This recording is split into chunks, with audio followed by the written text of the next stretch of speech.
hombre. Adelante con el tema. ¿Qué tal, Cintia? ¿Cómo está?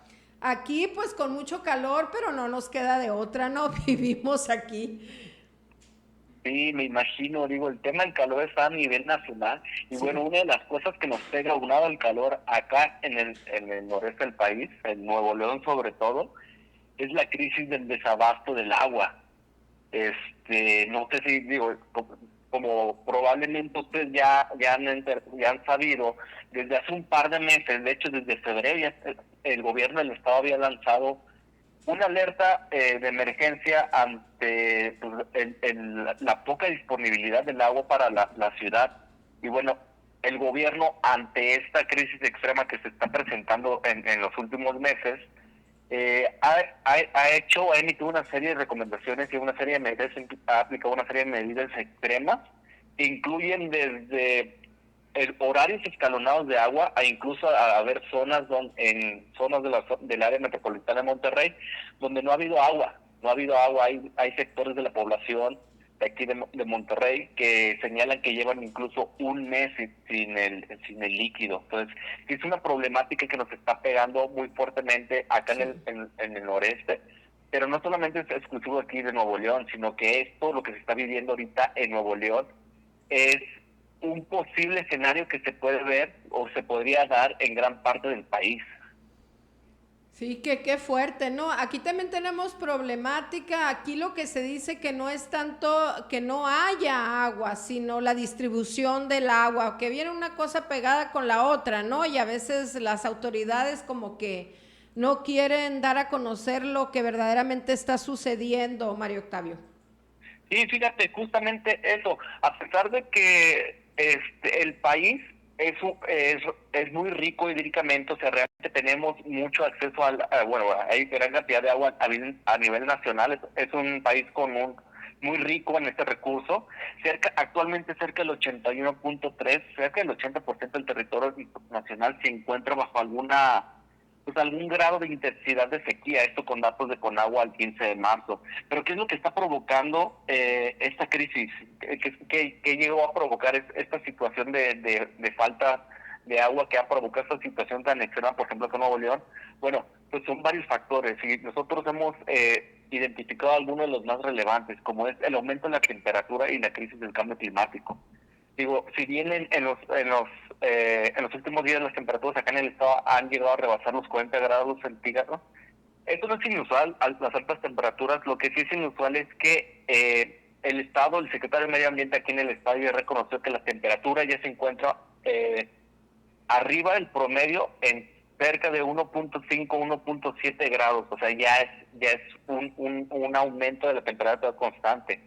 Aunado a esto está la sequía y la ausencia de lluvias. Y esto va de la mano con el aumento de la temperatura, ya que ¿Sí? se han alterado los comportamientos del ciclo de agua en los océanos y esto ha generado que los climas sean más extremos. Por ejemplo, en la zona sur del país tenemos cada vez lluvias o tormentas tropicales más fuertes y en el norte tenemos las sequías más extremas.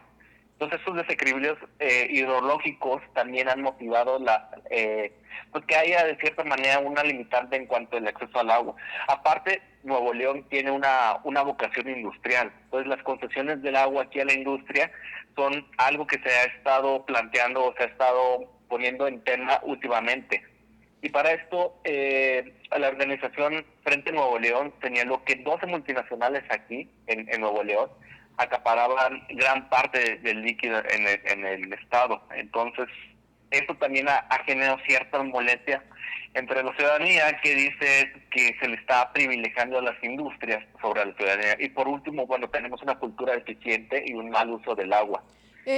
Mario Octavio, hay quienes dicen, a mí me han llegado así comentarios, que no nos vayamos con la finta de lo que está sucediendo en Nuevo León o en la capital, en Monterrey, que hay personas que lo están usando como golpeteo para el gobernador, para el propio alcalde, por el crecimiento que tienen. Y bueno, vemos imágenes y vemos situaciones, si bien es cierto, no estamos allá. ¿Tú qué nos puedes decir de lo que verdaderamente está surgiendo? Sabemos que este tema, el tema del agua y como todo en nuestro país se politiza a tal grado que sabemos que hay voces, que hay personas que salen en apoyo o hablar en pro o en contra de X figura política y demás, pero ¿qué es lo que verdaderamente sí sucede, Mario? Fíjate que este tema realmente no es nuevo.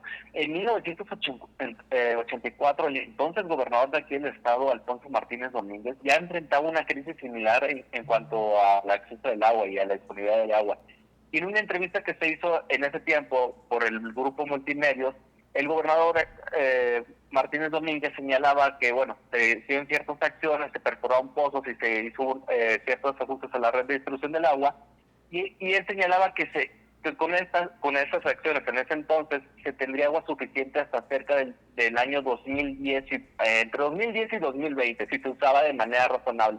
Aunado a otro factor que podría influir en el abastecimiento del agua, en el acceso al agua, que era un crecimiento poblacional desmedido. Y prácticamente como si fuera profeta, él señaló que en ese entonces, en el 84, que Nuevo León no debería de crecer a un ritmo o no debería de crecer su población a más allá de 3.5 a 4 millones de habitantes. Actualmente en la zona metropolitana de Nuevo León, de Monterrey, son cerca de 5 millones de habitantes. Esto, digo, son varios factores, no Claro. solamente se puede delimitar a unos factores, digo, también está lo de la cultura eficiente del agua, como lo mencionábamos, que si bien en promedio la Organización Mundial de la Salud señala que son 100 litros para lo que una persona necesita para satisfacer las necesidades básicas de consumo y higiene.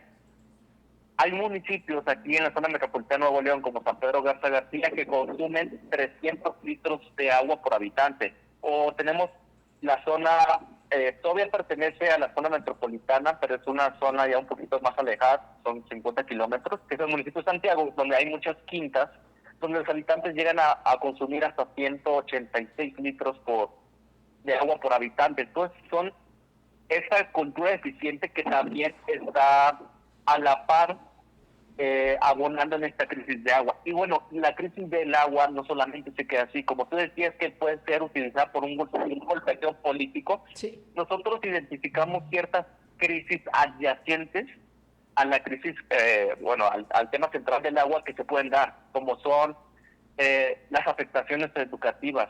La Secretaría de Educación del Estado dejó en manos de los padres de familia que estos pudieran o no mandar a los menores de edad a la escuela. ¿Por qué? Por la falta de acceso de agua en los planteles educativos. Aunado a esto, recientemente en el Estado hemos visto, en la zona metropolitana sobre todo, un aumento en la conflictividad y la protesta social. ¿Qué queremos decir con esto? Cada vez son más los sectores de la población que se están manifestando, ya sean a través de bloqueos, a través de manifestaciones, en contra de las acciones de gobierno, ante la falta de resultados de las acciones de gobierno para suministrar agua. ¿Y por qué está dado esto? Porque, bueno, el gobernador del estado en los últimos mensajes se ha dedicado a confrontarse, tanto echando culpas a administraciones pasadas, así como de cierta manera echar la culpa a los ciudadanos, diciendo que también ellos tienen de cierta manera la culpa al no medirse en el consumo del agua. Entonces esto ha generado cierta fricción entre gobierno y ciudadanía, y se ha dejado de ver con un aumento en la protesta social. Sí, sí, porque le ha faltado mucho tacto, sensibilidad al gobernador al momento de referirse, como que este tema lo ha sacado de sus casillas y venía ya con el tema del feminicidio de Devani, que ya lo había sacado de la zona de confort que había venido manejando, o de la cuestión mediática, y esto le vino a dar al traste, ¿no? Como a romper eso de cómo se venía manejando, Mario Octavio. Sí, claro, y fíjate, ha sido una serie de ciertos eventos que han ido abonando y que pues, por cierta suerte le ha tocado a esta administración, pero le pudo haber tocado a cualquier otra. El detalle es cómo lo ha manejado el gobierno del Estado. Si bien tenemos la crisis de inseguridad que ha estado permeando el Estado desde el inicio del año, aunado a la crisis de los feminicidios y ahorita la crisis del agua, lo que han dicho es que el gobernador del Estado se ha enfocado más, o él pensaba que gobernar era a través de redes sociales. Sí, exacto. Y bueno, son estas fricciones y esta pues separación de cierta manera entre la realidad y las cosas y la forma de gobernar, lo que ha causado la fricción con la sociedad civil. Y bueno, ante esto hemos visto, bueno, nosotros tenemos identificados posibles escenarios y los retos que se puede enfrentar el gobierno en un corto y mediano plazo, como es, digo, desde el aumento de la protesta social, más allá de los bloqueos en las principales realidades, a tener a lo mejor ya algunas marchas o expresiones más violentas de la ciudadanía, al tener ya cerca de colonias 2 meses, 1 mes sin el líquido, que pudiera escalar a protestas un poco más violentas, que si bien Nuevo León no es un estado conflictivo en este sentido, sí se puede llegar a dar. Un incremento en la brecha económica y social cada vez más palpable. ¿Por qué? Porque los sectores menos favorecidos es donde menos acceso hay al agua. E incluso podemos llegar a ver la participación del crimen organizado en este tema de la crisis del agua. Como ha pasado en otras ocasiones cuando hay desastres o afectaciones naturales, que grupos del crimen organizado, ellos pueden llegar a llevar despensas o ciertos apoyos a la población más necesitada cuando gobierno o autoridades no lo pueden hacer. No se ha dado hasta el momento, pero no se debe descartar, porque Tamaulipas, Sinaloa, Jalisco e incluso algunas zonas rurales de Nuevo León se ha presentado este efecto de que el crimen organizado llega a ayudar a la ciudadanía a través de despensas o en eventos como el Día del Niño, el Día de las Madres, y esto les da cierta legitimidad a los grupos del crimen organizado. Entonces también es uno de los posibles escenarios que estamos viendo, y bueno, uno que nos puede afectar a corto plazo es que en octubre, por un tratado de aguas que se firmó en el 96, la presa del Cuchillo podría hacer un trasvase de agua a una presa en Tamaulipas, porque cuando se hizo esta presa se afectó el caudal y bueno, es un parte del tratado que se da. Entonces son una serie de factores y de escenarios que tenemos que estar monitoreando para ver cómo se va desarrollando todo este tema de la crisis del agua, que no solamente es el acceso al agua, sino las crisis adyacentes o las crisis que se pueden llevar y conllevan con esto. Muy bien, pues como siempre, gracias por estar con nosotros, por aportar tus conocimientos a este espacio, el director general de Stratia, Mario Octavio Sánchez. Hasta luego, un gusto. Buenas tardes, gracias.